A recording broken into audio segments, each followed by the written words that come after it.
Bismillahirrahmanirrahim. Assalamualaikum warahmatullahi wabarakatuh. Allahumma sholli ala sayyidina Muhammad wa ala sayyidina Muhammad. Alhamdulillah kita berjumpa lagi hari ini, hari Jumat tanggal 17 Januari 2020 atau tanggal 4 Jumadil Awal 1441 Hijriah. Selamat ulang tahun untuk Mbak Nuning ya. Mudah-mudahan sehat dan barokah Mbak Nuning. Selalu hidup dalam manfaat. Baik, kita jumpa lagi dalam acara Sirah Nabawiyah bersama Ustaz Salman Al-Farisi. Kita mengambil tema bergembira ala Rasul. Waktu itu bersedih ala Rasul, sekarang bergembira ala Rasul. Alhamdulillah, Ustaz Salman sudah hadir sini. Assalamualaikum Ustaz Salman. Waalaikumsalam warahmatullahi wabarakatuh. Bagaimana Ustaz, sehat ya? Alhamdulillah. Bagaimana Ustaz menjaga kesehatan? Setelah minum tradisional, apa obat-obat kimia? Iya, saya lebih suka meminum obat-obat jahe, kunyit, madu daripada Lebih aman ya? Lebih aman. Toh kan bukan berarti anti obat yang itu ya, tapi kalau disuruh milih, mending misalnya sakit perut, apa gitu ya, mending minta tolong istri bikinin air kunyit daripada bikin air jahe, kencur, kan? Atau makan sirih. Oh. Air kelapa muda, madu, atau banyak minum air putih. Kalau saya batuk beli cengkeh. Itu mah dari orang tua kita dulu, Iya, opung kita sebenarnya dulu ngajarkan. Saya juga suka biduran kan, minum air kelapa aja. Itu alhamdulillah. Nah hilang. itu, Masya Allah Pak Kris ya, kalau kita itu amalkan ya, pertama menghemat biaya, udah gitu aja lah. Lebih aman lagi. Kalau sih menghemat biaya, kita konsultasi ke dokter aja. Semua ada di lingkungan kita ya. Kayaknya Rasil pernah bikin dapur obat gitu ya, kan? Obat itu pernah sama Pak Alfian pernah. Pernah ya? Ya. Jadi dia sakit larinya ke dapur. itu dia. Pernah kan? Tidak ke dokter, tidak ke apotek, ke dapur. Dapur aja. Semuanya itu dibeberkan sama Ustaz Alfian. Panas dalam bikin jus tomat, jus timun. Ya kalau apa namanya? Lupa sama penyakitnya. Itu pakai tomat aja. Iya, tomat. Bangle. Bangle, kunyit, kencur, jahe. Obat semua. Makanya Belanda kesini ngambil rempah-rempah itu. Lengkoas, obat. Semua obat. Daun saga, obat. Aduh, luar biasa. Hebat. Semua ada di sekitar kita. Republik Indonesia itu. Hanya ada di Indonesia, di Mekah nggak ada, Pak.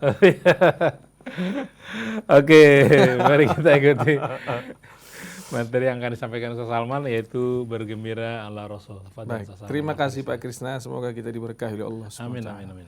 Bismillahirrahmanirrahim. Nahmaduka ya man awdahta lana subulal hidayah. Wassalatu wassalamu ala sayyidina Muhammad ibni Abdillah wa ala alihi wa sahbihi wa man tabi'ahu ila yaumil qiyamah. Ashhadu an la ilaha illallah wahdahu la syarika lah wa ashhadu anna Muhammadan abduhu wa rasuluh man la nabiyya ba'dah amma ba'du. Semoga kita diberkahi oleh Allah Subhanahu wa taala. Semoga negara kesatuan Republik Indonesia diberkahi oleh Allah Subhanahu wa taala. Ala hadhihi niyyah wa li kulli niyatin salihah. Al-Fatiha wa ila hadratin Nabi Mustafa sallallahu alaihi wasallam. A'udzu billahi minasy syaithanir rajim. Bismillahir rahmanir rahim. Alhamdulillahi rabbil alamin. Ar-Rahmanir Rahim. Maliki yaumiddin. إياك نعبد وإياك نستعين اهدنا الصراط المستقيم صراط الذين أنعمت عليهم غير المغضوب عليهم ولا الضالين آمين. Pemirsa pendengar yang Allah muliakan, semoga semua dalam keadaan baik-baik saja, diberkahi oleh Allah SWT. Pekan kemarin kita bercerita musibah atau bersedih seperti Nabi SAW karena memang kita lagi ditimpa banjir. Tapi pekan ini kita ngajak bagaimana bergembira ala Rasulullah SAW. Itu ya. Karena memang manusia ini kalau lagi kalau lagi bersedih aja nih kembali kepada Allah Subhanahu Wa Taala. Kita mau lihat bersyukur itu, bergembira itu bagaimana sih Nabi SAW bila dapat nikmat, bila dapat hadiah dari Allah Subhanahu wa taala, surprise dari Allah Subhanahu wa taala. Apa yang Rasulullah sallallahu alaihi wasallam lakukan? Pertama, yang sebelum saya bahas Rasulullah sallallahu alaihi wasallam, nabi-nabi itu dari sejak Adam itu disebut oleh Allah sebagai orang yang pandai bersyukur. Dan ternyata ibu bapak pemirsa yang saya muliakan, pendengar, orang yang sabar dibanding orang yang bersyukur itu lebih tinggi derajatnya orang yang bersyukur. Karena memang sulit menjadi orang yang bersyukur. Lebih mudah menjadi orang yang bersabar daripada orang yang menjadi orang bersyukur. Maka guru saya pernah bilang, sebenarnya ujian dalam hidup untuk mendekatkan diri kepada Allah lebih mudah menghadapi bencana, malapetaka atau penyakit dan lain sebagainya daripada menghadapi dibukakannya nikmat oleh Allah Subhanahu wa taala. Betapa banyak orang yang lulus dari ujian hempitan segala hal, kemudian saat dia sudah menjadi orang kaya, berhasil, dia gagal. Itu banyak sekali kita temukan ya dalam kehidupan kita sehari-hari. Maka nabi-nabi itu disebut oleh Allah Subhanahu wa taala banyak di Al-Qur'an. Nuh itu abdan syakura, Ibrahim itu banyak syukurnya. Nabi-nabi selalu disebut sebagai orang yang pandai bersyukur oleh Allah Subhanahu wa taala. Nabi kita Muhammad sallallahu alaihi wasallam adalah penghulunya orang yang bersyukur, pemimpinnya orang bersyukur. Saya jelaskan lagi ke Rasulullah SAW. Kita lihat dulu diri kita masing-masing. Coba lihat diri kita masing-masing, nggak usah lihat orang lain. Kita saya bikin contohnya saya kan selalu pernah diprotes kita karena saya aja contohnya enggak apa-apa. Saya ini dulu pulang dari Mekah, Pak Krisna. Pulang dari Mekah, merantau, sekolah, sampai di sini kan saya nggak tahu apa-apa nih kan Pak. Nggak bisa ngapa-ngapain saya. Nggak tahu siapa-siapa. Akhirnya adik saya Sofyan mengajari saya untuk buka warung sembako. Bukalah kita warung sembako. Waktu itu saya nggak punya apa-apa sama sekali, Pak Krisna. Yang kenal saya nggak ada, yang saya kemana-mana masih naik angkot, nggak ada. Coba tahu nggak waktu itu saya bilang apa? Ya Allah, mudah-mudahan warung ini bagus sehingga saya bisa hidup dengan baik di sini. Itulah, itu aja permintaan, nggak tinggi-tinggi. Udah dikasihlah warung itu akhirnya bagus.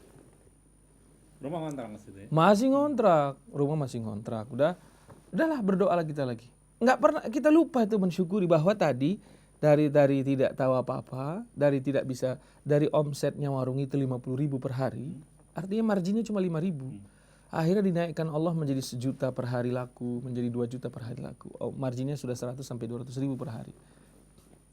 Bersyukur saya? Belum.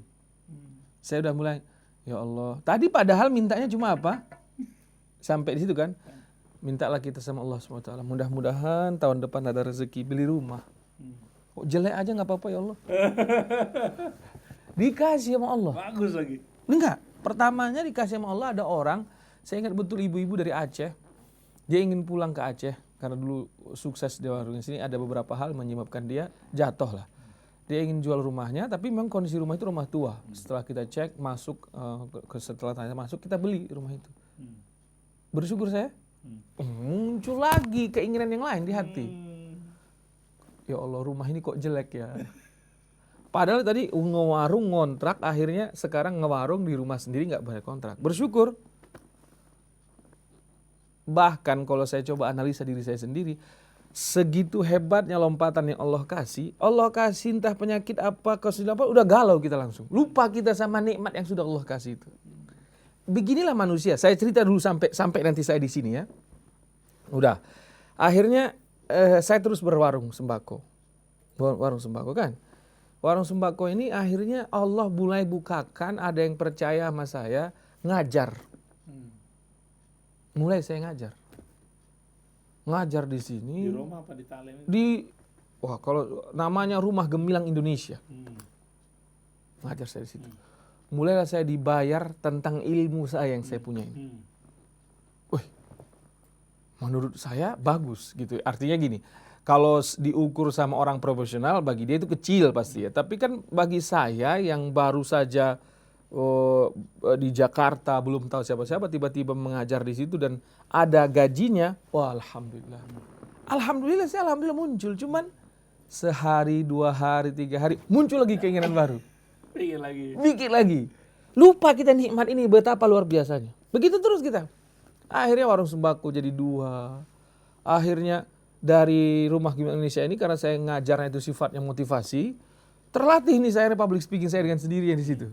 Kemudian saya YouTube, lihat-lihat, kemudian saya ikut latihan public speaking, ketemu Pak Munif, ketemu siapa, belajar. Akhirnya cara saya menyampaikan mulai disukai orang sekitar saya. Kalau tadi di Rumah Gemilang Indonesia saya dapat gaji sekali sebulan, mulai nih sekarang setiap ceramah saya dikasih uang. Saya ingat betul itu Pak, waktu itu ya, sekali ceramah saya dikasih orang 50.000 rupiah. Senangnya saya minta ampun. Tapi kesenangan saya terhadap itu tadi digoda lagi, dites oleh Allah SWT. Akhirnya bocor ke saya bahwa ustaz-ustaz itu digaji orang bisa 100.000, bisa 200.000, bisa 300.000, bisa segini. Udah, kesyukuran saya itu hilang lagi Pak. Digerogoti. Hilang dia lagi. Wah, kenapa saya begini? Oh, naik lagi dia. Terus sampai akhirnya suatu saat saya ngajar, udah mulai tuh masjid-masjid besar, komunitas anak muda. Tiba-tiba Pak, ini pada tahun itu dihempas badai saya. Dibilanglah bahwa Ustadz Salman yang ceramah di masjid ini kemarin begini adalah Ustadz Syiah. Wah gitu, buam, gak ada lagi yang ngundang kita. Habis kan? Tahu apa yang bodohnya, dosanya saya kepada Allah itu. Yang saya ingat ya saya di fitnah Syiah aja. Galau saya di situ. Saya lupa bahwa Allah sudah ngangkat saya dari saya pulang tuh ke Jakarta, kan? Dari ngewarung, ngontrak, nggak dapat apa-apa, 50.000 penghasilan per hari yang margin 5.000, diangkat menjadi 1 juta, sampai punya rumah, sampai bisa mengajar, sampai diterima ceramahnya. Itu lupa nih saya semua. Yang saya ingat apa Pak? Bahwa saya sekarang difitnah adalah Ustadz Syiah. Udah, itulah manusia. Yang kita ingat, lupa kita nikmat itu. Rata-rata manusia begitu. Ini saya contohnya, wahai pendengar, colong introspeksi diri kau. Siapapun yang mendengar kita, tolong introspeksi diri kita. Dah, akhirnya Pak Krisna, fitnah ini,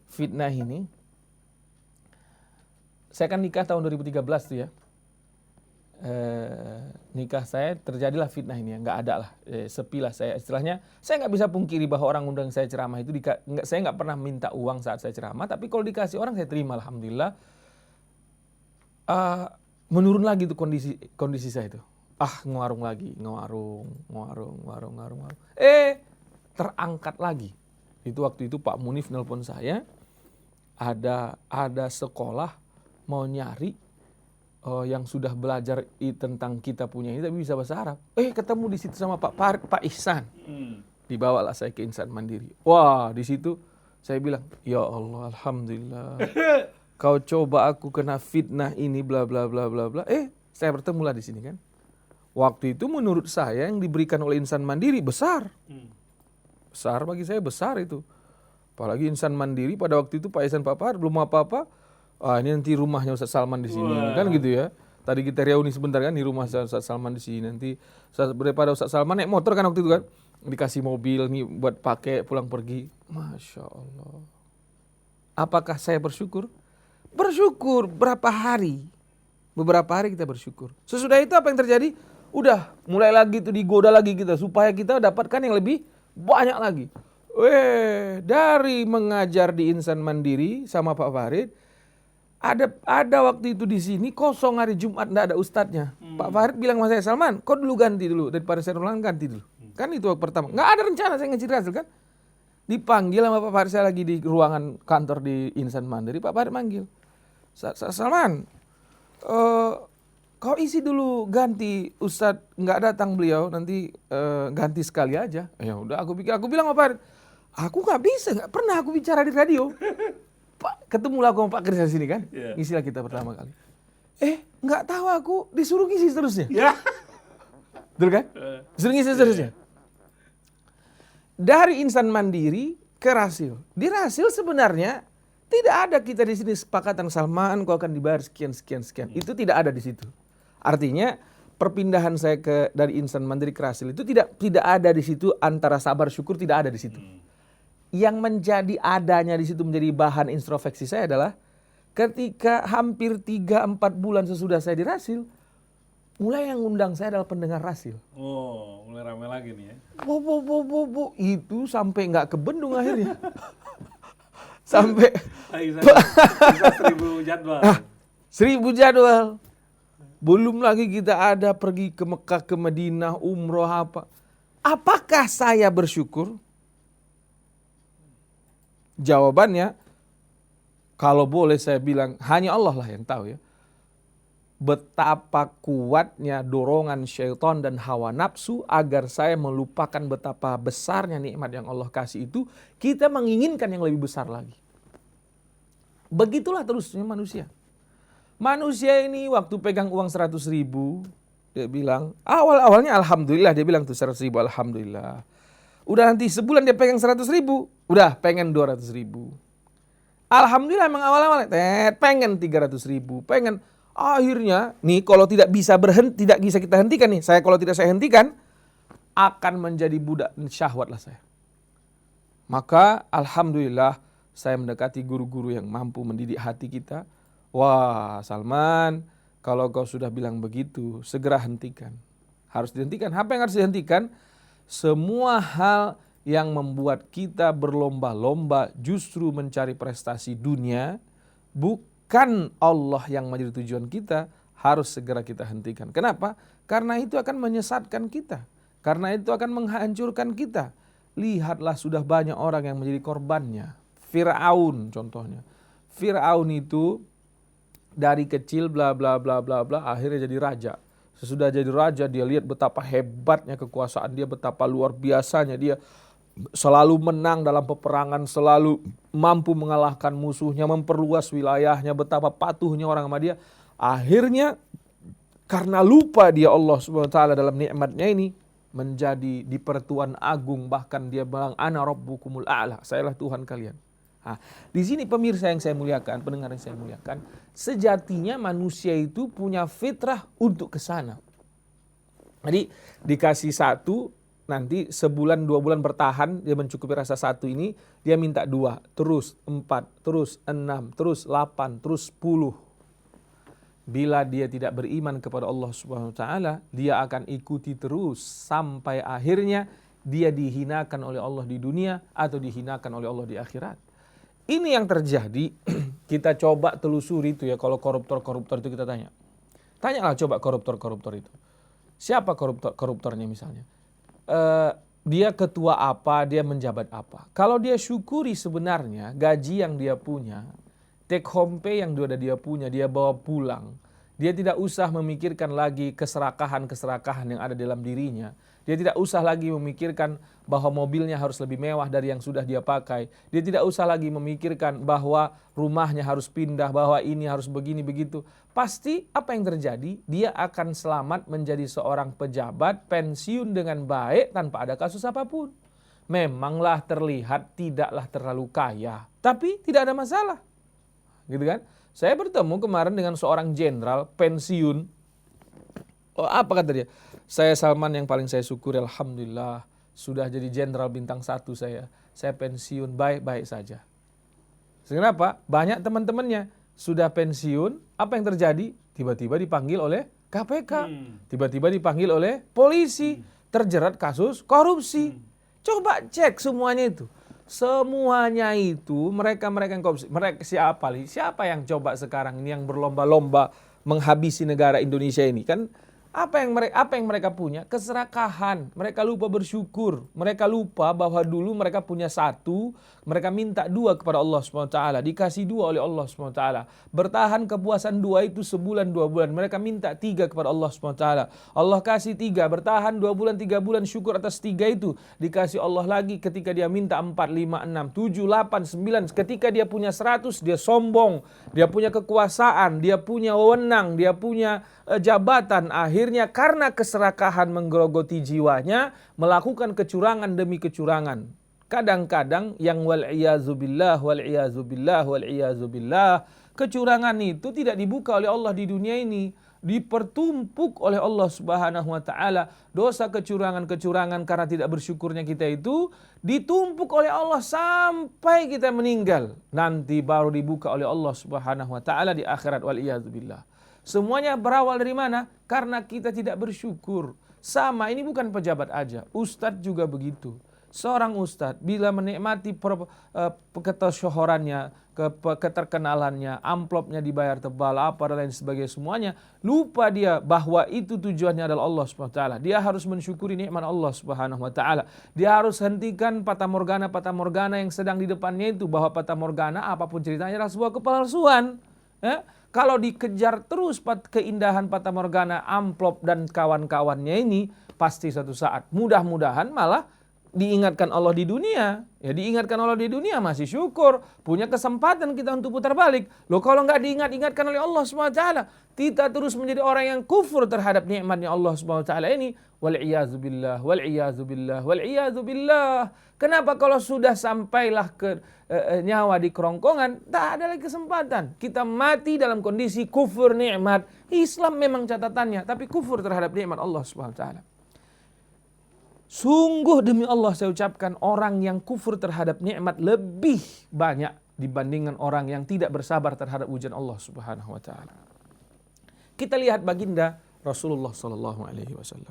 Lihat, Nabi dilahirkan yatim. Tentu enggak berlebihan kita bilang kalau Nabi dilahirkan yatim tidak mengeluh. Jarang Nabi gunakan di masa dewasanya dia tidak kenapa-napa karena dia yatim. Seperti orang kan banyak yang bilang, nasib saya nggak baik, dilahirkan yatim, ayah saya miskin, yang hanya jadinya saya nggak sekolah. Banyak orang kayak gitu kan?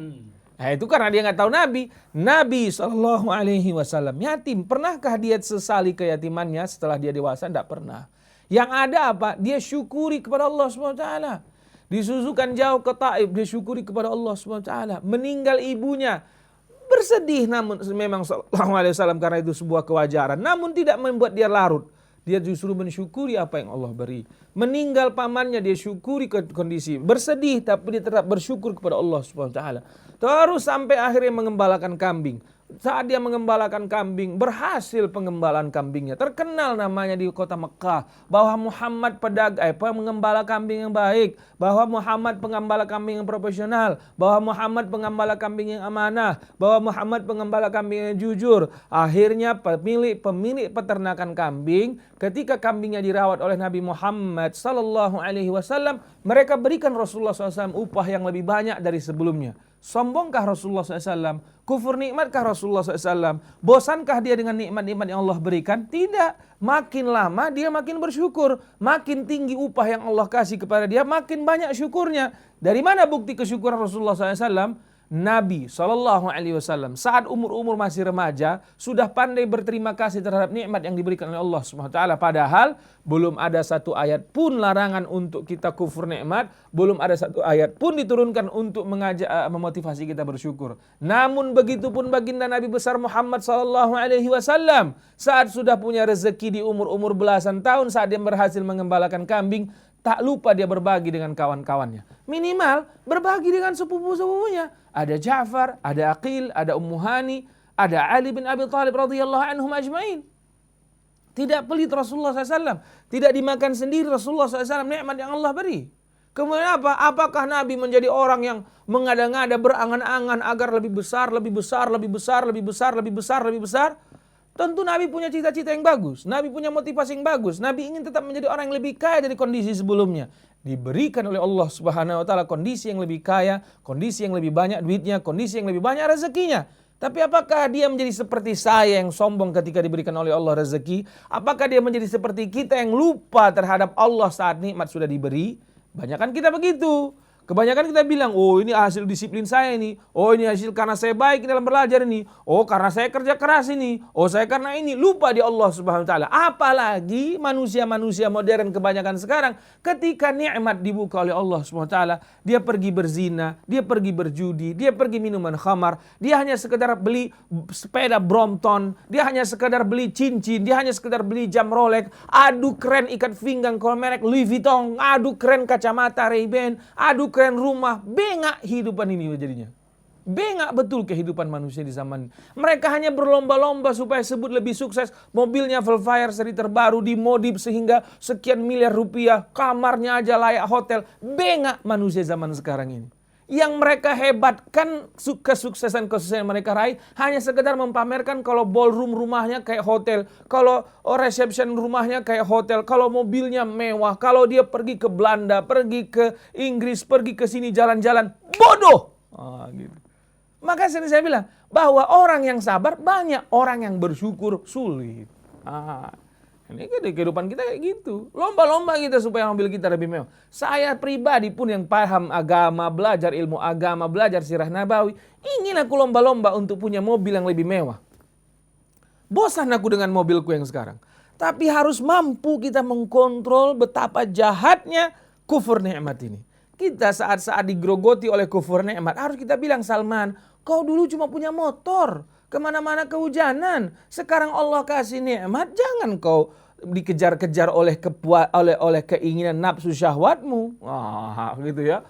Innan nafsa la'ammaratun bisu. Sungguhnya nafsu itu si nafsu yang jahat ini menggiring kita agar lupa bersyukur kepada Allah Subhanahu wa taala. Menggiring kita agar selalu mengejar-ngejar apa keinginan-keinginan kita. Berbeda Rasulullah SAW. Rasulullah Sallallahu Alaihi Wasallam. Ketika peringkat status sosial ekonominya meningkat, bukan kemewahan yang membuat orang salut kepada Rasulullah SAW. Tapi apa? Jujurnya, amanahnya, sifat lemah lembutnya, sopan santunnya, pedulinya terhadap sesama. Ini yang membuat salutnya penduduk kota Mekah kepada Rasulullah SAW. Lihat. Nabi SAW dilihat oleh Allah SWT sebegitu pandainya mensyukuri nikmat yang dititipkan kepadanya. Apa yang diberikan oleh Allah kepada dia? Dia SAW dijodohkan dengan perempuan terkaya di dunia mungkin pada saat itu.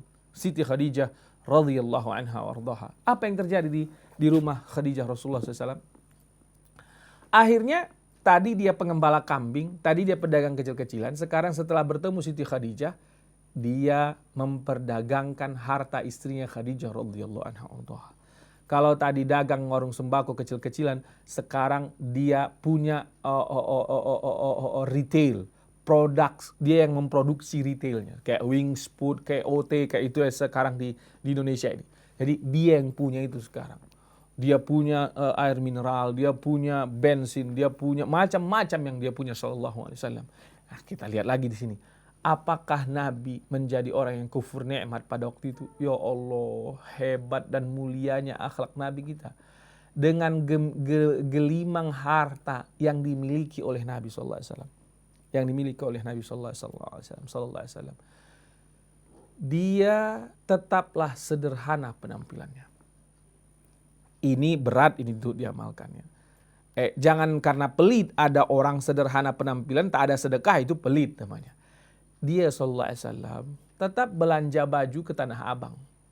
Tetap belanja kain sarung ke Tanah Abang. Belanja kopiah ke Tanah Abang. Tapi belum lagi Rasulullah SAW diangkat nih. Belum diangkat menjadi Rasul. Apa kata Khadijah radhiyallahu anha? Wallahi la yukhzikallahu abada. Wa innaka la tahmilul kalla wa tuqrid dhaib. Enggak mungkin engkau dihinakan oleh Allah SWT saat wahyu pertama turun. Karena apa? Karena engkau membantu banyak orang. Karena engkau mau berbagi dengan orang banyak. Karena engkau mau memuliakan tamu. Karena engkau mau menyambung tali silaturahim. Di kota Madinah, Nabi SAW ketika nikmat sudah dibukakan oleh Allah kepada Nabi Muhammad SAW, dia bersyukur kepada Allah SWT. Apa cara mensyukurinya? Dia tetap berpenampilan sederhana. Dia tidak mengada-ngada dalam kehidupannya. Apa yang dia lakukan? Dia justru panggil anak yatim, dia justru bersedekah sebanyak-banyaknya, dia justru bantu pengangguran-pengangguran, dia justru carikan pekerjaan atau munculkan usaha-usaha baru supaya pengangguran-pengangguran kota Mekah memilih kegiatan-kegiatan yang lebih positif. Hebat Nabi kita Muhammad SAW. Mampukah kita melakukan itu di zaman sekarang? 0,000 sekian orang yang mampu lakukan di zaman sekarang. Kenapa? Zaman sekarang ini udah lama sebenarnya kayak gini kondisi zaman. Manusia itu yang dia pikirkan dirinya saja. Iya, coba kita lihat sekarang di Indonesia ini aja nggak usah jauh-jauh. Di Indonesia ini ada banyak orang yang punya rumah. Rumahnya apa kosong jadi rumah hantu. Di Indonesia ini sekaligus ada banyak orang yang tak punya rumah. Hidupnya di mana? Di kolong jembatan. Ya kan? Itu membuktikan bahwa si kaya tidak bersyukur. Di Indonesia ini banyak orang kaya yang miliki tanah ratusan ribu hektar. Jadi apa? Ya nggak jadi apa-apa. Paling jadi kebun sawit dibikin sama dia, jadi kebun ini. Jadi duitnya untuk diapakan? Untuk dia poya-poya. Poya-poya kemana dia? Pergi dia berzina, pergi dia beli perempuan, paling beli mobil mewah, paling beli helikopter, paling beli jet pribadi. Paling gitu-gitu aja. Ya saya sudah pernah ketemu dengan orang-orang seperti ini. Pada hakikatnya sebenarnya nampak orang dia bahagia, nampak orang dia bahagia. Kenapa? Mercedes-Benz, jet private, makan di hotel bintang 5, enak-enak. Nampak orang, padahal dia makan udang yang mahal itu, yang enak itu kalau dikasih sama anak yatim. Saat dia makan, dia lagi stres mikirin saingan bisnisnya, mikirin ini. Bukan tidak boleh jadi orang kaya, Rasulullah SAW jadi kaya raya. Kita boleh jadi kaya. Kita boleh kumpulkan harta sebanyak-banyaknya. Tapi jangan jadi Fir'aun kita. Kita harus bersyukur kepada Allah SWT. Ini yang sedikit. Wa qalilun min ibadiyasyakur. Sedikit hambaku yang bersyukur. Ini bukan hanya di kalangan orang kaya. Di kalangan ustadz pun kayak gitu. Apakah ustadz pandai bersyukur? Ya belum tentu. Coba aja cek masing-masing ustadz yang bapak ibu kenal. Dia pandai bersyukur atau tidak? Cek aja. Belum tentu. Karena Allah udah bilang, wa qalilun min ibadiyasyakur. Sikit hambaku yang bisa bersyukur. Sikit sekali. Mudah-mudahan kita dipilih oleh Allah SWT. Kita ini pandai bersyukur kepada Allah SWT. Nabi Muhammad SAW. Kita kembali ke Nabi Muhammad SAW. Akhirnya Nabi SAW dengan keberhasilan kekayaan yang sangat luar biasa itu dititipkan oleh Allah Subhanahu wa taala kerasulan. Diangkatlah dia menjadi rasul. Luar biasa. Sesudah datang firman-firman Allah, sesudah dia menjadi orang yang beriman kepada Allah, rasa syukurnya meningkat berkali-kali lipat. Berbeda dengan sebelum dia diangkat menjadi rasul. Kenapa kita bilang begitu?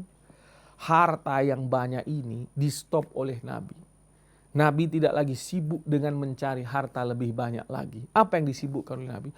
Nabi sibuk mengajak orang agar beriman kepada Allah. Terus hidup dia di mana? Hasil kerja dia selama ini sangatlah banyak. Itulah yang dia pakai menjadi operasional di dalam dakwah.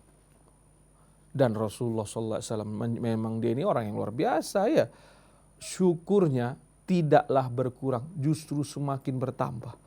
Menghadapi tantangan-tantangan orang Mekah, menghadapi cacian makian orang Mekah, menghadapi lemparan orang Mekah, pernah dicekek, pernah digempeleng Nabi Muhammad SAW. Levelnya Nabi Muhammad SAW bukan lagi sekedar menjadi orang yang bersabar saat kondisi-kondisi seperti itu.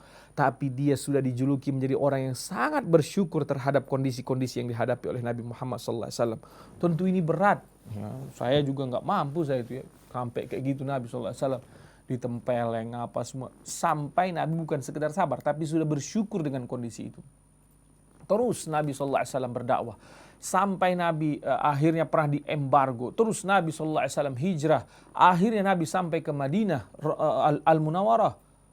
Menghadapi semua kondisi-kondisi, level-level kondisi ini, Nabi Muhammad SAW pandai betul mensyukuri semua yang Allah berikan. pernah Nabi diembargo sampai makan rerumputan. Namun pun begitu tak pernah kita temui Nabi Muhammad sallallahu alaihi wasallam menggerutu, mengeluh, enggak. Tapi apa? Alhamdulillah. Ini pelajaran yang berat betul untuk kita amalkan. Banyak orang yang mampu pakai kain sarung, pakai jilbab, pakai jubah, pakai kopiah, pakai koko putih. Banyak orang yang mampu sembahyang 5 waktu, berjenggot, jilbabnya lebar-lebar, hijrah. Tapi bidang bersyukur kepada Allah Subhanahu wa taala, sudah Allah bilang, wa qalilun min ibadiyasy syakur. Dikit hambaku yang pandai bersyukur. Dan hebatnya Allah kita, la in syakartum la azidannakum. Kalau kau syukuri, aku tambah. Wala in kafartum inna adzabi lasyadid. Kalau kalian kufur terhadap nikmatku, ingatlah azabku sangatlah pedih. Kalau kau syukuri, aku tambah. Kalau kau ingkar, ingat azabku sangat pedih. Ini ayat yang sangat terkenal sekali. Namun apakah kita mampu mengamalkannya? Lihat diri kita masing-masing. Banyakkan manusia ini mengeluh aja kerjanya. Seperti yang kita bilang tadi, lupa dia nikmat Allah yang lain. Ngeluh aja kerjanya. Kalau kita buka konsultasi pengeluhan misalnya, waduh, banyaknya luar biasa. Saya selama menjadi, sebut saja saya penceramah lah di Rasilnya. Yang SMS saya tentang keluhan hidupnya itu luar biasa banyaknya. Yang SMS kita tentang syukuri terhadap hidupnya, jarang. Yang banyak itu apa? Mengeluh terhadap hidupnya. Mengeluh aja kerjanya, ada aja yang dikeluhkan. Padahal kalau kita lihat kehidupan dia, jauh banyak yang lebih parah dari dia. Banyak lah. Saya ini kalau saya dengar nih orang yang ngeluh-ngeluh itu ya, dari WA ada apa, kalau kita sudah tanya-tanya, saya kadang-kadang malas jawabnya. Kenapa? Itu mah bukan musibah, itu mah enak saya bilang. Banyak orang yang lebih parah. Banyak. Coba dengar kemarin saya dengarnya. Ini baru betul saya bilang. Teman-teman yang membangun rumah sakit di Rakhine. Mudah-mudahan di Rakhine, saya kemarin diajak Pak Farid untuk ketemu sama mereka, mendengarkan cerita bagaimana kondisi saudara-saudara di Rakhine, mempertahankan hidupnya, baik tentang makanannya, tentang pendidikannya, tentang kondisinya. Ya Allah, harusnya kita di Indonesia ini bersyukur atas segala-galanya. Tapi memang sulit itu ya, saat kita karena mentalnya manusia ini yang ada membantah. Ya, Allah bilang dalam Al-Quran, ya manusia ini sukanya bantah. Udah dikasih satu, kan satu. Lihat di cerita Bani Israel, dikasih manna dan salwa. Dikasih manna dan salwa. Dia bilang apa? Dia bilang apa namanya? Musa, kami nggak mau ini. Kami maunya makanan yang tumbuh dari tanah. Nabi Musa bilang, bengak kali lah kalian nih. Dikasih yang bagus, kalian minta yang bodoh, yang buruk. Itu diceritakan di surah Al-Baqarah. Karena memang manusia begitu. Manusia ini yang dia ingat adalah kesakitan hidupnya aja. Bahwa Allah sudah berikan dia nikmat yang sangat banyak, lupa dia. Tapi ada wa qalilun min ibadiyasy syakur. Dikit hambaku yang pandai bersyukur. Mudah-mudahan kita termasuk hamba yang pandai bersyukur. Maka pendengar, pemirsa yang saya muliakan, syukuri apa yang Allah berikan. Kalau kata Adem Asif, syukuri apa yang ada, itu adalah anugerah. Tetap jalani hidup ini. Lupa ku liriknya. Gitu. Kira-kira gitu. Jadi bahwa nggak usah kotak ngeluh. Bahkan dari segi psikologis ya, kalau kita mengeluhkan apa kondisi kita, justru semakin drop kita. Tapi kalau kita bersyukur terhadap kondisi kita, makin move on gitu, makin hebat kita. Nah, ini yang berat ya. Mudah-mudahan kita bisa ya. Begitu juga kehidupan para sahabat. Sahabat-sahabat Rasulullah SAW, hebatnya mereka mampu menjadi orang-orang yang bersyukur. Mereka mencontohkan bahwa kehidupan dalam agama ini harus penuh dengan rasa syukur. Jarang kita dengar para sahabat mengeluh ke Rasulullah sallallahu alaihi wasallam. Jarang para sahabat curhat ke Rasulullah sallallahu alaihi wasallam. Mereka tahu betul bagaimana menghadapi kondisi hidupnya. Mereka radhiyallahu anhum ajma'in pandai ketika sudah ada apapun yang Allah beri, mereka mampu mengatakan bahwa ini milik Allah Subhanahu wa taala. Contohnya Umar bin Khattab, saat anaknya meninggal, dia mampu mengatakan apa? Alhamdulillahirabbil alamin. Ditanya oleh para sahabat-sahabatnya, "Kenapa kau bilang alhamdulillah, Umar?" Duh, Tuhan itu mampu mencabut nyawaku, mampu mencabut nyawa binikku, mampu mencabut nyawa emakku, mampu mencabut nyawa anakku semuanya. Oh, yang dicabut cuma satu. Alhamdulillah. Kalau kita mampu menjadi orang yang kayak gitu, insya Allah kita adalah orang yang paling bahagia. Ini saja mungkin yang bisa saya sampaikan. Saya kembalikan dulu ke Pak Krisna. Kita kembali sesudah jeda lagu berikut. Baik, Iwan dan Not, barangkali ada pertanyaan yang ingin diajukan, silakan kami tunggu. Untuk SMS atau WA di 08111, satunya 3 kali, 999, 9 3 kali, kemudian di belakangnya gelombang radio Rasul 720. Atau telepon di 021 845 1512. Kami tunggu.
Radio Silaturahim yang dipancarkan dari Jalan Masjid Silaturahim 36 Kalimagis Cibubur.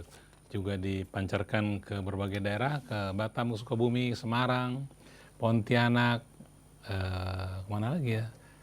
Ke Banyuwangi, dan lain-lain.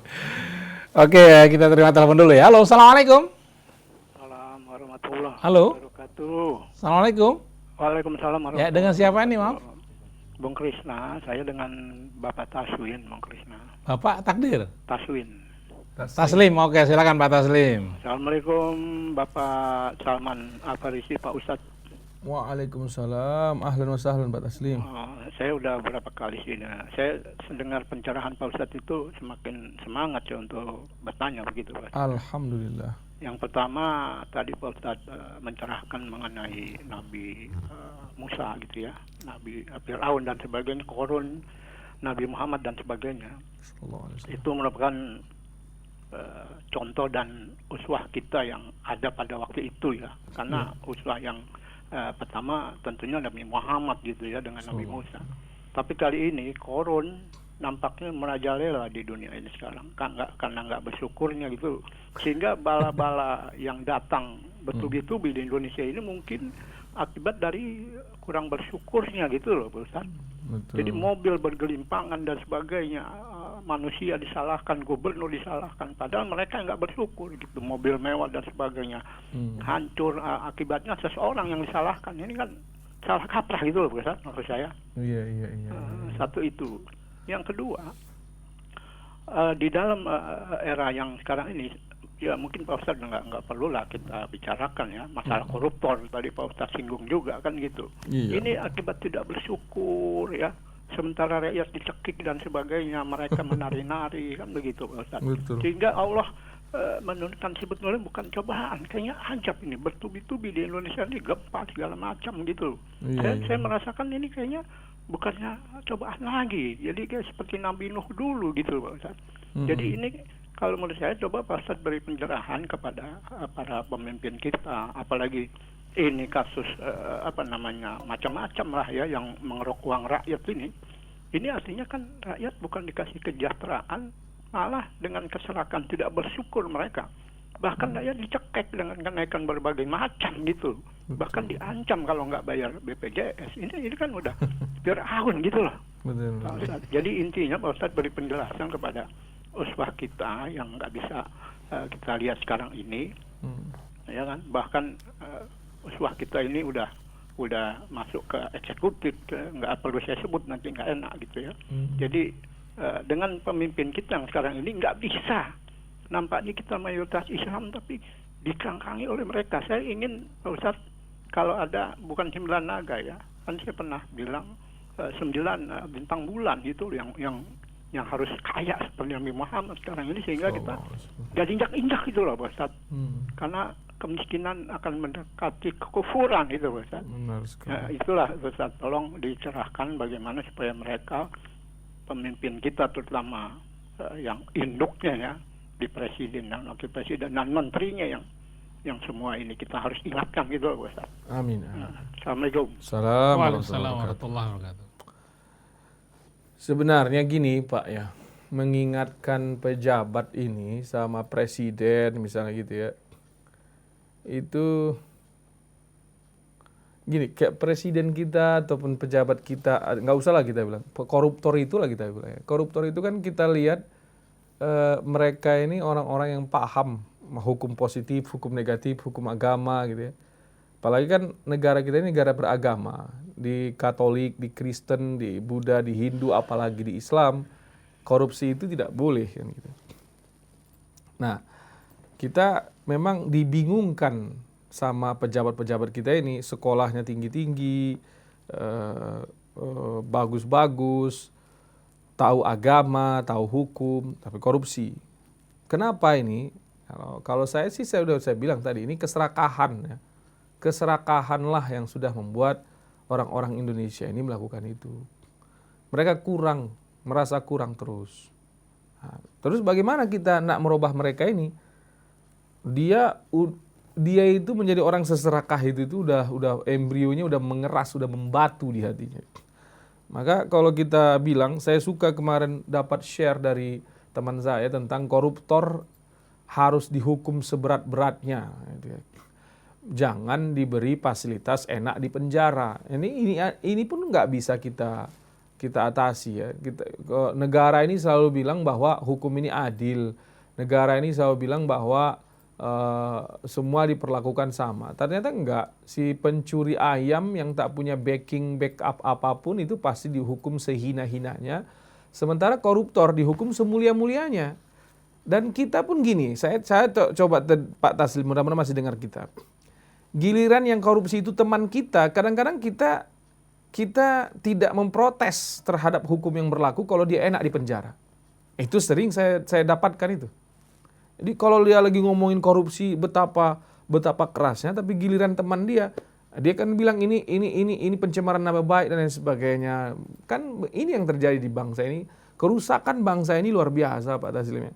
Pak Presiden kalau Bapak mendengar, atau tim Presiden yang mendengar, atau siapapun lah aparatur negara, jenderal kita yang mendengarkan kita. Kalian sadar nggak bahwa kerusakan negara ini parah banget ini dan harus diperbaiki. Saya tidak memaki kalian yang sedang mengelola negara ini. Saya tidak suka memaki siapapun. Ya. Dan saya tidak mau mencari kambing hitamnya siapa. Tapi kalian sekarang sedang memegang negara ini. Mudah-mudahan ada yang dengar nih ya. Kalian sekarang sedang memegang negara ini. Bawalah negara ini ke arah yang baik. Bahwa kalian yang memegang negara, ada agamanya kalian rata-rata. Ya. Saya coba baca, lihat menteri kita, Kapolri kita, Jenderal TNI kita, ini semua jaksa kita, semua orang yang beragama gitu lihat. Artinya apa? Yang memegang BUMN itu semua orang beragama. Di agama manapun ada konsep kepedulian terhadap rakyat kecil, bahwa jangan serakah. Di konsep agama manapun ada itu saya pikir. Saya ingin mengetuk kita semua bersama-sama bahwa konsep jangan serakah, peduli terhadap orang lain, jangan curang, itu ada di agama manapun. Nah, mumpung kalian sekarang diberikan amanah oleh yang kuasa, tentang negara yang hebat ini. Ayo bawa negara ini baik-baik. Jangan korupsi lah. Tegakkanlah sesuai dengan yang saya ingin sampaikan. Tegakkanlah hukum seadil-adilnya. Ini saya lihat itu hanya lip service dari pejabat-pejabat kita ini, dari orang negara yang sedang memegang. Ini hanya lip service saja, hanya untuk simpati, mengambil simpatinya rakyat yang masih bisa dibodoh-bodohi gitu ya. Dan kalaupun misalnya, ini suara seorang rakyat Indonesia, saya Salman ya. Kalaupun misalnya pejabat ini tidak juga mau mendengarkan, sudah kita bilang begitu, saya juga tidak ingin memaki kalian. Tapi saya ajak masyarakat Republik Indonesia ini, kita ini harus jadi orang yang cerdas dan baik. Cerdas dan baik. Supaya apa? Supaya nanti di masa mendatang, pagelaran pesta politik dimulai, kita pandai memilih siapa yang harus kita tempatkan menjadi pejabat. Ini enggak, kondisi negara kita ini juga masih banyak yang harus kita perbaiki. Karena saya Salman Al Farisi ingin menjadi anggota DPR RI atau DPRD. Enggak mungkin. Kenapa? Harus ada modal saya, minimal 2 miliar atau 5 miliar kalau DPRD tingkat 2. Kalau DPR tingkat 1 harus ada 10 sampai 15 miliar. Kalau DPR RI harus ada 30 sampai 50 miliar. Itu jadi rahasia umum. Kalau iklannya mah bersih. Iklan KPU-nya bersih, iklan ininya bersih, iklan. Tapi prakteknya nggak usah. Ini bukan penghinaan terhadap pemerintah. Ini diketahui oleh semua orang. Mana mungkin ada, kalaupun ada satu-satu lah. Artinya gini, itu tidak mengubah hukum kebiasaannya gitu loh, kalaupun ada gitu kan. Kalau sudah bisa kita hentikan bicara seperti ini, ketika 80% orang yang masuk menjadi anggota DPRD dan DPR RI atau DPD atau menjadi pejabat itu memang tidak punya uang. Sekarang kita lihat, sejujur-jujur apapun pejabat-pejabat yang ngomong itu, gilirannya kena juga, dia korupsi juga kan. Sejujur apapun, kita halalkan juga membeli suara rakyat saat kita memperjuangkan orang yang kita anggap jujur sekalipun. Terus di mana letak kejujuran itu sekarang? Jujuran itu supaya adil. Di kalangan ustadz pun kejujuran itu hilang, Pak Taslim. Dari di mana-mana sudah hilang dia. Apakah kita putus asa? Solusikah memaki? Tidak. Kita maki siapapun hari ini. Nih, misalnya saya ingin memaki siapa nih yang udah jelas-jelas. Nggak ada, itu bukan solusi. Tidak merubah apapun kalau hanya sekedar memaki. Tidak merubah apapun. Yang bisa merubah apapun, kita ketuk pintu semua pejabat-pejabat ini, hatinya ini. Dengan cara apa harus kita bentuk hati mereka ini? Kalau nggak bisa juga ya tegakkan hukum seadil-adilnya. Sekarang hukum tak bisa ditegakkan seadil-adilnya. Karena hukum sudah lama mampu memberikan hukum setegas-tegasnya kala yang dihakimi ini adalah orang yang tidak punya backup, orang yang tidak punya harta. Itu sudah menjadi rahasia umum.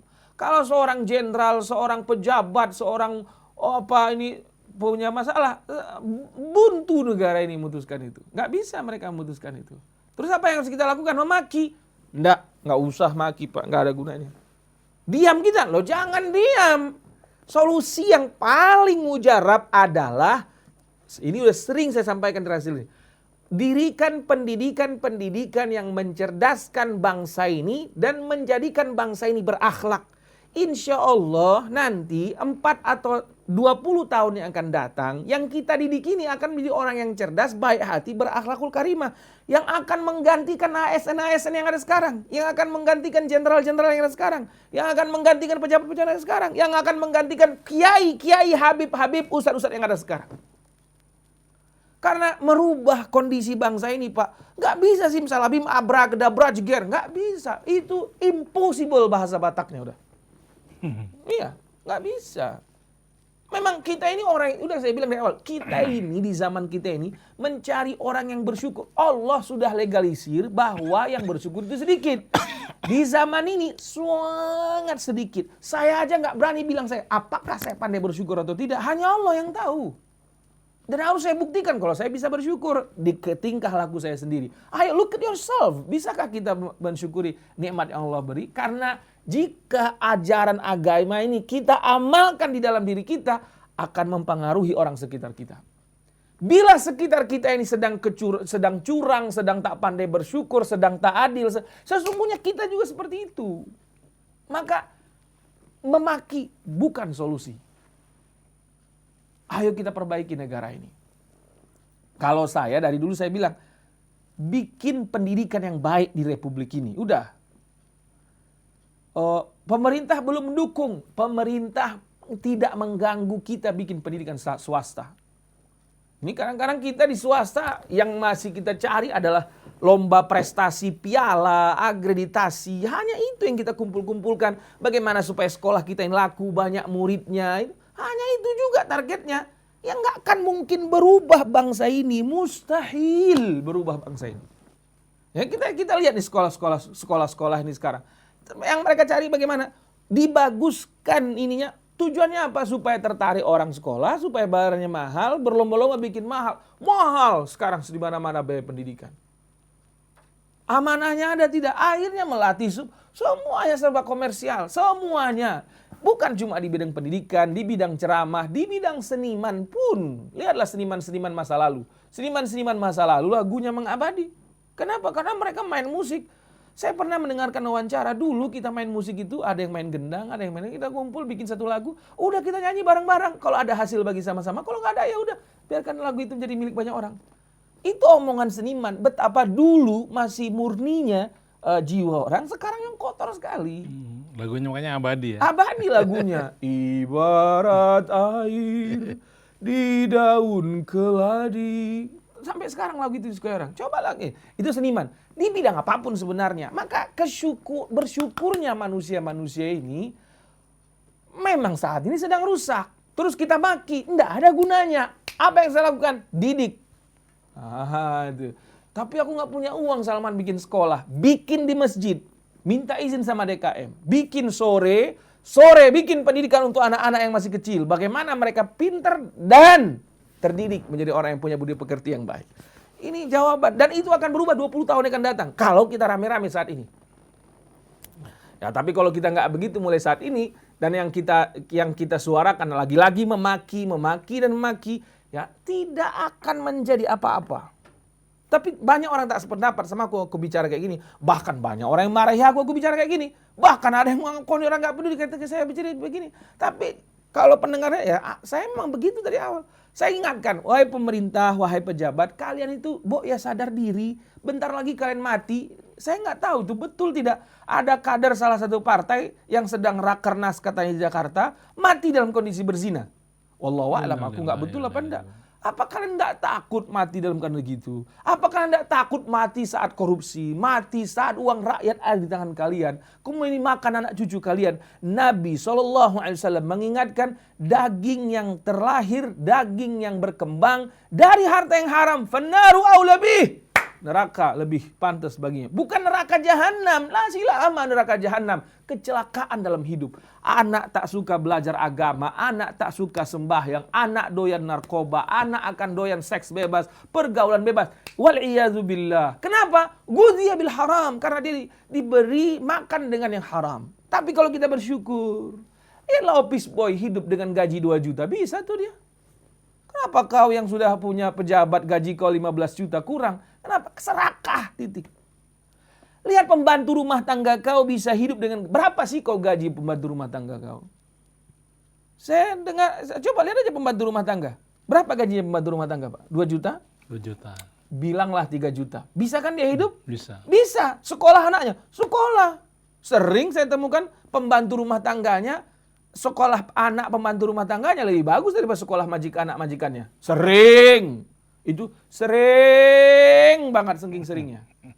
Anak majikannya narkoba, seks bebas, anak pembantunya. Loh, jadi dokter. Nanti kebalik, anak majikannya jadi pembantu di anak pembantunya. Nah, ini kita ingatkan semua orang. Saya juga mengingatkan diri saya seperti itu. Jadi, Bapak yang saya muliakan, pertanyaannya tentang banjir disalahkan Gubernur Anies Baswedan, saya sebut aja gitu, udah ketahuan nih kan. Ya, saya lihat Pak Anies cerdas kok ya, enggak saya juga ngikutin sesekali ya. Kulihat dia orangnya santai aja tuh dia. Nah, jadi kenapa kita yang ini nggak usah, Pak Anies aja santai aja, biar aja, ya kan? Dan bagi siapa yang punya akal, punya otak lah, gue bilang baik orang Medan. Kalau kau punya otak, nampak kali kita orang yang siapa nggak usah, gampang kali nilainya siapa yang gagal move on, siapa yang apa kan kelihatan kali. Artinya nggak usah harus pinter-pinter kali kita. Nah itu ya.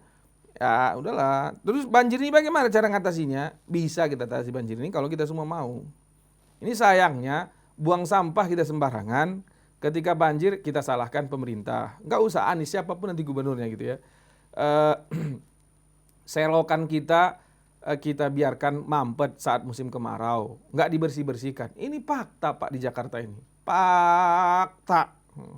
Ada orang yang peduli sama selokan di musim panas? Nggak ada. Tiba-tiba pada musim hujan baru. Nah, gitu ya. Ini aku bilang, pengusaha properti, dengarkan baik-baik, semua pengusaha properti. Kalian udah tahu Jakarta ini banjir. Dan pengusaha properti ini nakalnya minta ampun, lupa mereka bersyukur, tak berimankah mereka, atau nggak tahu aku. Rawa dibangun rumah. Di Jakarta ini banyak. Kalau ada otak kau, nggak kau bangun itu. Otak kau nggak ada. Serakah kau. Dia beli tanah tak bertuan, tanah bersalah, ini tanah resapan. Suka. Ini Harganya murah kan? harganya murah. Itu sudah jadi rahasia umum. Siapa yang itu ngerjakan itu? Pak lurahnya, Pak RT-nya, Pak RW-nya, sampai gubernur kan tanda tangan cegat, dijual tanah itu. Keluar izin IMB-nya. Bangun perumahan. Nanti hujan datang, hujan mau pulang kampung. Kampungnya jadi perumahan, ya menggenang di situ. Salah kalian, kenapa kalian bangun rumah di situ? Makanya manusia yang salah udah. Bukan ini kalau kita bikinnya siapa yang salah? Manusia yang salah. Wahai, tinggallah kau di sana aja, kau tinggal cari tanah-tanah darat yang tidak itu, yang jangan itu dulu resapan tanah. Aku juga termasuk orang yang salah dalam hal itu. Beli rumah aku di Ciputat. Dulu rumah itu ternyata apa? Apa? Beli rumah aku di Ciputat. Dulu rumah itu apa, Pak? Sawah. Resapan air. Banjir kemarin. Enggak kena, orang lain kena. Kenapa? Air itu nggak bisa lagi naik, sudah ditinggikan sama orang tuh. Air itu kemana? Ya ke rumah-rumah orang lain. Nah itulah ini, keserakahan Pak Taslim ya. Keserakahan ini memang sudahlah menggerogoti semua lini, semua orang, semua dimensi, semua. Serakah. Waduh. Dan untuk menjadi orang yang pandai bersyukur, Allah bilang wa qalilun min ibadiyas syakur. Sikit hambaku yang pandai bersyukur. Kalau kita pandai bersyukur Pak Allah, nggak ada lah pula korupsi. Banjir ini pun nggak ada ini. Dan banjir kemarin sebenarnya bukan yang pertama kali terjadi kan. Banjir kan di Jakarta ini dari sejak zaman Bahela udah banjir di Jakarta ini kan. Dari sejak zaman Belanda memang banjir ini Jakarta ini banyak. Kan ada lagunya Benyamin tuh. Kan ada lagunya Benyamin kan? Jakarta kebanjiran. Jakarta kebanjiran. Jadi nggak usah terlalu. Menurut aku yang apa tuh lebay dia jadi kan. Macam tak tahu aja kau kan gitu. Dan kita bukan orang Jakarta, bukan orang Betawi dia emang. Ya kan orang yang datang ke Jakarta ini. Kita juga bukan orang Betawi, cuman kita nanya sama orang Betawi, tokoh-tokoh Betawi. Ya Jakarta Salman memang dari dulu tempatnya air. Nah gitu kan. Jadi yang salah siapa? Kita semua salah. Jangan salahkan orang lain. Sekali lagi, ayolah kita syukuri nikmat Allah SWT ini. Jangan menjadi orang serakah. Ntar lagi kita mati. Kalau udah mati ya selesai sudah. Nggak ada yang bisa kita apa-apakan. Wallahu a'lam. Saya bacakan dari Abu Fakih di Pondok Pinang. Assalamualaikum Ustaz Salman. Semoga Ustaz Salman dan kru Rahasia selalu dalam lindungan Allah Subhanahu wa taala dan selalu berjuang di jalan Allah. Maaf Ustadz, saya mau memberi saran saja untuk menghadapi solusi dunia yang kita terlahir sudah dalam keadaan kacau seperti ini. Beda dengan di saat kejayaan umat Islam di zaman dulu. Sekarang sudah saatnya kita sebagai umat Islam harus care atau peduli dalam berbuat baik kepada lingkungan terdekat dari kita dulu. Mulai keluarga, saudara, lingkungan sekitar baru ke ruang lingkup negara. Kondisi yang ada kita sudah tidak peduli. I don't care terhadap lingkungan kita. Terima kasih Ustaz Salman dari Abu Fakih. Setuju aku Fakih. Salam kenal juga dari saya Abu Fakih. Moga bisa kita silaturahmi. Setujulah aku. Sama kita konsep kita. Kondisi kita terlahir ini memang kondisi akhir zaman sudah ya. Terus apa yang kita lakukan? Kembali saja ke ayat Allah. Ku anfusakum wa ahlikum naro. Jaga dirimu, jaga keluargamu dari neraka. Tapi jangan berhenti di situ. Sesudah diri kita terjaga, keluarga kita juga bisa terjaga, lingkungan RT kita terjaga. Enggak usah kita sok-sok nak merubah negara ini. Jauh kali itu Pak. Robah diri kita masing-masing. Coba, saya nih orang yang selalu lagi sendirian Pak Krisna. Saya, kalau ini mudah-mudahan saya tidak ria, hanya ingin memotivasi kita semua. Saya sering introspeksi diri saya sendiri. Ngapain saya harus mencaci maki orang? Saya menyadari betapa jahatnya saya. Banyak dosa yang saya lakukan. Banyak kesalahan yang saya punya. Saya memiliki sifat-sifat negatif yang memang Allah titipkan ke saya untuk jadi ujian bagi saya. Daripada saya menghabiskan waktu saya mengomongin orang lain, mending saya introspeksi diri saya. Perbaiki diri saya. Kenapa? Karena saya akan mempertanggungjawabkan apa tentang saya. Nih akan saya pertanggungjawabkan. Ngapain saya harus bertanggungjawabkan lagi apa tentang orang karena saya membicarakan orang lain. Kan rugi saya Pak Krisna. Yang baik itu kata Allah, ku anfusakum. Ini Allah yang bilang. Ku anfusakum. Terus apa? Wa ahlikum. Ahlikum itu keluarga. Keluarga mana? Bisa saja dia mulailah dari keluarga kandung. Kalau kita udah punya istri, bini kita aja belum tentu bisa kita ajak ke jalan yang lurus sesuai ajaran Allah SWT. Berat, nggak usah. Aku tanya di sini semua jawab di hati kalian masing-masing. Apakah bini kau sudah sesuai dengan ajaran Allah SWT? Atau sebaliknya, apakah lakimu sudah sesuai dengan ajaran Allah SWT? Kadang-kadang ngomong kita entah kemana-mana kita ngomong. Lakinya belum sholat. Bininya disuruh bersedekah aja pelitnya minta ampun misalnya. Ini fakta di kehidupan lapangan sehari-hari.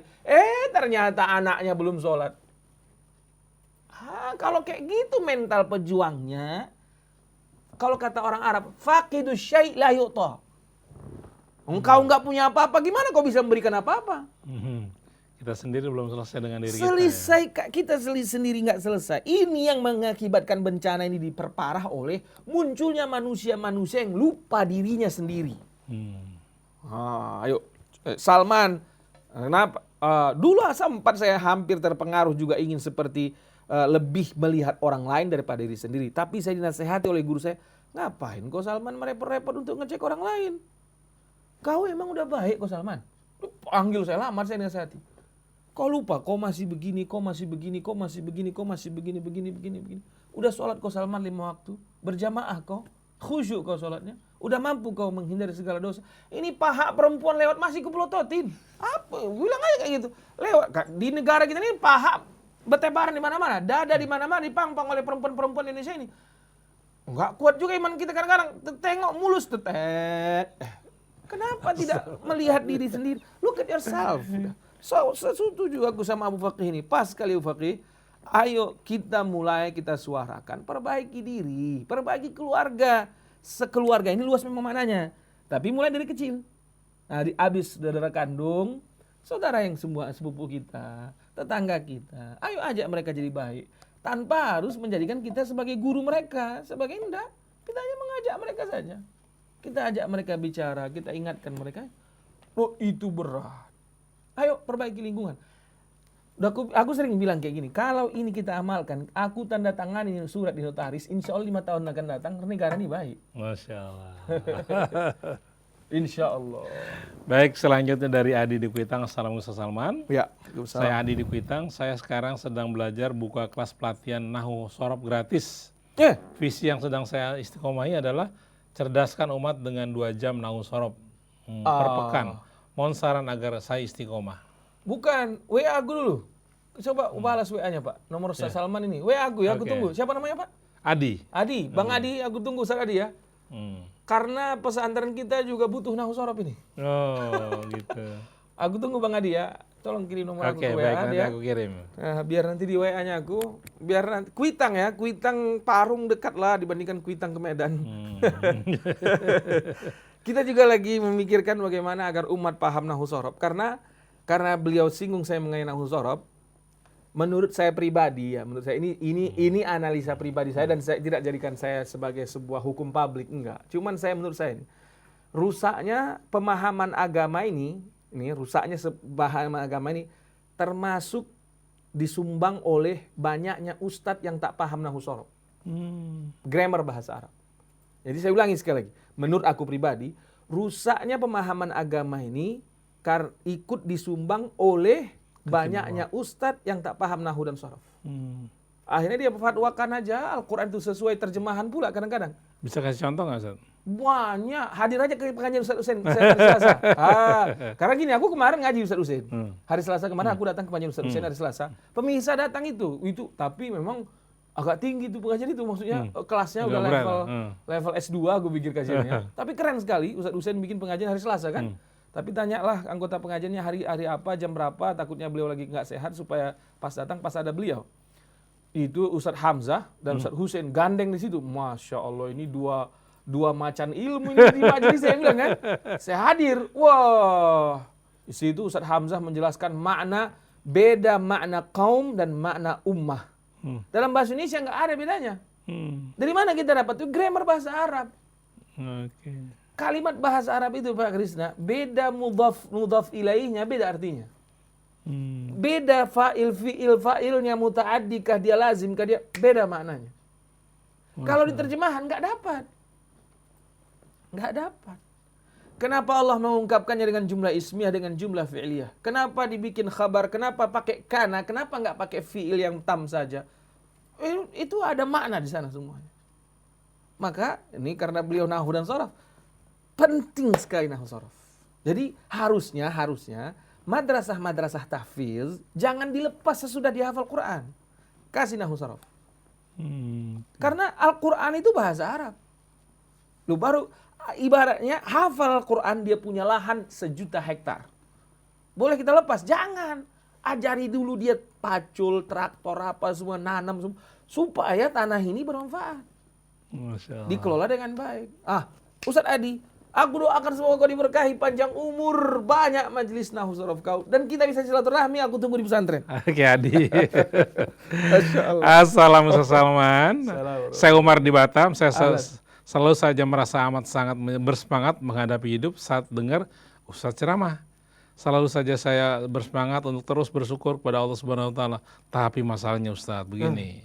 Kenapa saya sering lalai setelah tak lagi mendengar ceramah dari Ustadz Salman atau Ustadz lainnya? Apakah termasuk munafikun Ustadz? Oh, enggak. Bang Umar ini ya. Semoga kita semua dijaga oleh Allah Subhanahu wa taala. Bang Umar, itu normal itu ya. Aku juga kalau lagi ketemu guru, imanku itu meningkat hampir 100%. Kayak depan guru kita kan. Kalau lagi keluar, itulah ujiannya. Tapi aku yakin kalau kau sudah menyadari itu Bang Umar, semakin lama semakin baik kondisi iman kau. Insya Allah. Doakan kita semoga diberkahi Bang Umar. Salam untuk pendengar Batam dan pendengar-pendengar lainnya. Wallahu a'lam. Kemudian Hendar. Assalamualaikum Salman. Saya bingung Ustadz. Iya. Bentuk syukur yang konkret itu bagaimana? Dari Hendar di Sukabumi. Makasih Bang Hendar Sukabumi. Bentuk syukur yang konkret itu pengabdian kepada Allah. Titik. Apa itu ya? Kerjakan nih. Hayya ala shalah, sembahyang. Ya kan? Ada harta, zakati. Kalau bisa jangan zakat aja, sedekah, wakaf. Ya kan? Datang Ramadan, puasa. Punya lagi uang, berangkat haji. Konkret. Enggak muluk-muluk sebenarnya. Itu level 1. Level selanjutnya, udah sholat kau, udah puasa kau, udah zakat kau, udah pergi haji. Banyak bersedekah. Ya. Karena itu level syukur selanjutnya. Kepedulian kita terhadap sesama manusia. Sesudah kita mengabdi kepada Allah SWT. Ayo, banyak bersedekah.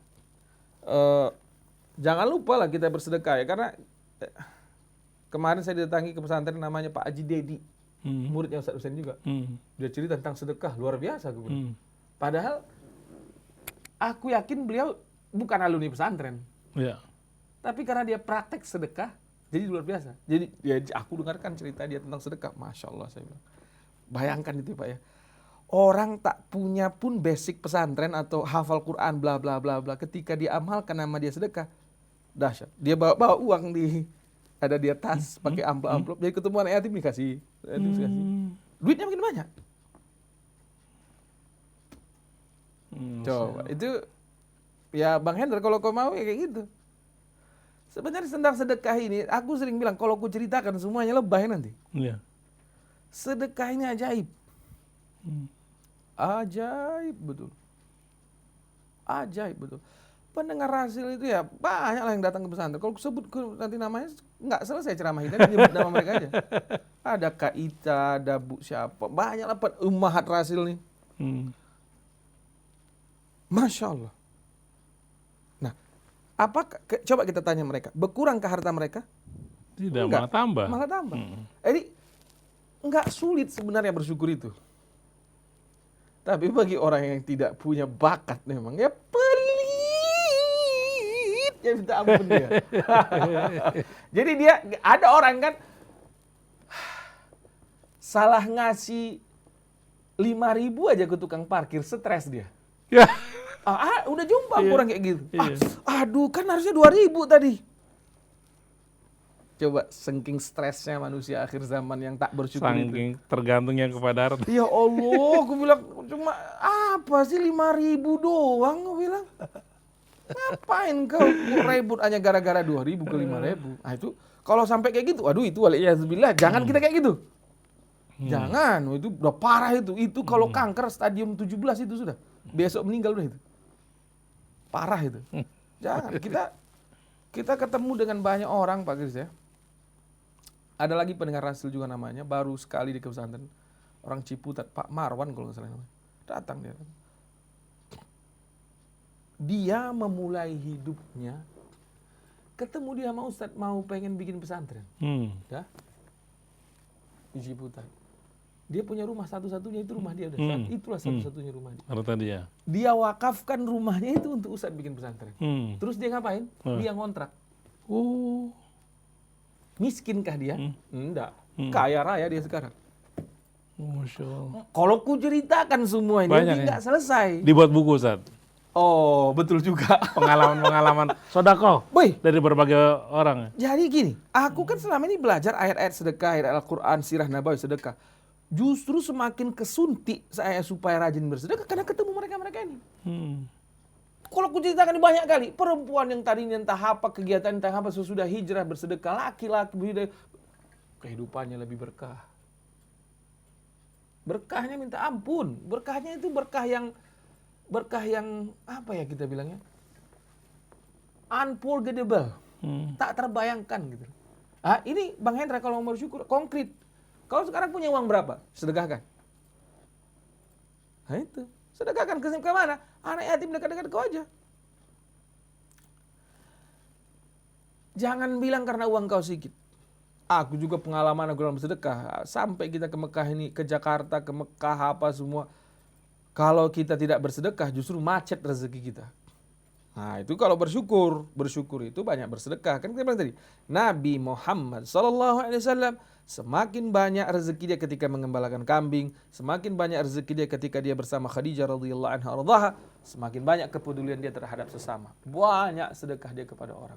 Karena Allah bilang di Al-Quran, kalau kau mati Salman, ku kasih kau kesempatan hidup sesudah kau mati, maka yang paling cepat kau lakukan adalah apa? Mensedekahkan seluruh hartamu. Karena itu memang bersyukur. Dan Allah suka betul dengan orang yang mengaplikan syukur dengan sedekahnya atau wakafnya. Kenapa? Allah kasih dia uang 40 miliar. Nah, Pak Krisna, biasanya orang kalau dikasih orang 40 miliar, dia simpan. Dia bangunlah rumah mewah, dia belilah satu Mercedes-Benz atau Lamborghini kan. Tiba-tiba Pak Krisna dikasih Allah uang 40 miliar. Yang Bapak ambil cuma 1 miliar. 39 miliar, Bapak bangun sekolah gratis 4 biji. Itu Allah suka. Kenapa? Si Krisna ini hebat ya. Kutitipkan di hatinya cinta terhadap harta. Ketika ku kasih dia harta, malah dikasihnya ke orang lain. Tuhan langsung bilang, Mikael, ada lagi nggak di situ 400 miliar lagi? Banyak Tuhan. Kirim ke Krisna 800 miliar. Siap Tuhan. Mikael kirim. Tiba-tiba entah siapa digerakkan Allah mengirim uang ke rumahmu Pak, 800 miliar. Karena kau orang yang pandai bersyukur, 800 miliar. Ya udahlah, 750 miliar kau wakafkan lagi. Kau pegang berapa tadi Pak? 50 miliar. 750 miliar kau bangun lagi sekolah gratis yatim duafa di provinsi-provinsi lain. Puam, dilihat Allah lagi. Hebat kali si Krisna ini. Dibangunnya pula lagi, udah ku kasih dia. Mikael, masih ada di situ duit. Banyak ya Allah. Kirim lagi, berapa? 40 triliun. Buat siapa? Krisna. Kok si Krisna terus? Mikael penasaran, dicek sama Rokib. Kep, itu Krisna ngapain? Ente kasih kemarin kan 800 miliar, 750 miliar diwakafin sama dia. Serius ente? Serius. Ya udah anak kirim 40 triliun. Gitu Pak. Itu ilustrasi cara kerja syukur di langit. Wallahu a'lam. Oke, dari Bunda Fajar, Assalamualaikum Ustaz Salman. Salam. Masya Allah, terima kasih Ustaz Salman selalu memberikan nasihat dan pencerahannya. Semoga kita semua lebih bersyukur dan bersyukur lagi dengan memahami ayat suci Al-Quran. Tentang syukur, salah satunya surat Ibrahim ayat 7. Apa bunyinya? Tanya dulu dia. Dan surat-surat lainnya. Oke. Aku minta tolong kalau nge-share jangan surah Ibrahim ayat 7, jangan kayak gitu. Surah Ibrahim ayat 7 bunyinya apa? Ya. Wallahu a'lam. Oke. Ustadz Salman, ini di luar tema Ustadz, saya lagi sholat zikir 33 kali dengan jari saya. Tentu ada banyak salaman. Saya jadi lupa hitungan berapa. Oh, nggak apa-apa. Ingat berapa yang kau ingat aja bikin. Oh, aku ingat 10. Ya udah tambah 23 lagi. Jadi lagi zikir pakai jari tangan. Iya. Ada nggak salaman dia lupa. Nggak apa-apa. Nggak apa-apa itu Gak ya. apa, terima salamannya, lanjutkan zikirnya. Aku lupa Ustaz, ingatnya kau berapa kira-kira? 5, udah tambah 28 lagi. Ingatnya baru 2, ingat tambah 21 lagi. Oke, baik Ustadz, kita sudahi saja karena kita sudah dibatasi oleh waktu. Ahlan wa sahlan. Mohon maaf tidak semuanya dapat kami bacakan. Terima kasih. Nanti Adi saya akan kasih nomor teleponnya Ustaz Salman ya. Anda juga boleh kalau mau tahu nomor telepon Ustaz Salman 0812 84 0000 kali 94. Ahlan wa sahlan. 0812 84 0000 kali 94. Terima kasih Ustaz Salman. Mudah-mudahan sehat Ustaz ya. Amin. Amin. Yuk kita main-main yuk ke santri Ustaz Ahlan wa Salman. sahlan, datang. Lagi panen Jalan apa? Jalan apa namanya? Jalan Arya Guna Kali Putih, Jalan Ariaguna, Citayam. Citayam. Kalau datang sekarang bisa langsung rebus jagung. Waduh mantap. Bawa joran bisa mancing. Oke, saya Muhammad Krisna, Neza dan Fahri mohon pamit. Wabillahi taufiq wal hidayah. Assalamualaikum warahmatullahi wabarakatuh.